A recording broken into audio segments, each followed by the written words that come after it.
a damaging flood, an ongoing metro rail expansion project, and a center-state fiscal face-off.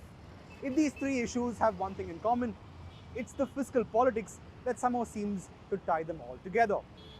In the months leading up to phase 1 of polling for the 2024 general elections, which will see Tamil Nadu's 39 constituencies go to the polling booth, the DMK-led government in the state has made fiscal politics the front and center of its campaigning itself.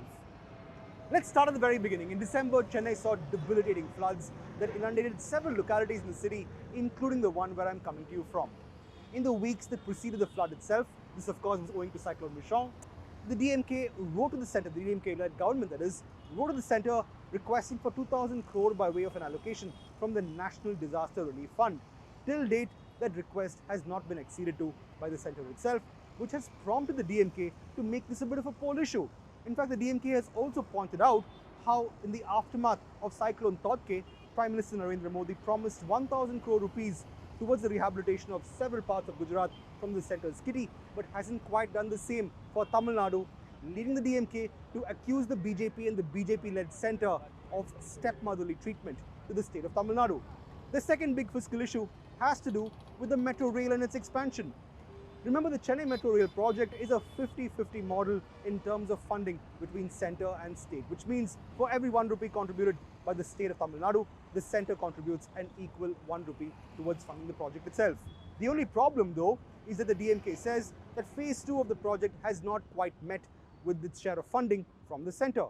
In fact, a couple of letters from Tamil Nadu Chief Minister Stalin to the centre have gone unanswered pertaining to funding of the Metro Rail project.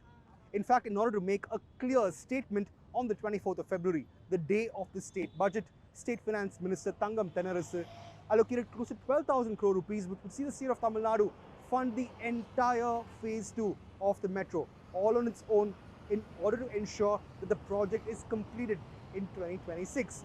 Now remember, this date is also important to Tamil Nadu simply because the state goes to assembly elections in that year, and completing this would be a key issue for the state in terms of a landmark that it must achieve. The third issue has to do with tax devolution. There's been this formula going around in recent times which states that for every 1 rupee that Tamil Nadu contributes to the central tax kitty, it gets back a mere 29 paise in return. This, in fact, is another key fiscal issue that has taken front and center stage as far as Tamil Nadu or the DMK's poll campaign is concerned. The DMK says the very fact that tax devolution formula are all over the place simply means that the state of Tamil Nadu is not getting its tax due from the centre.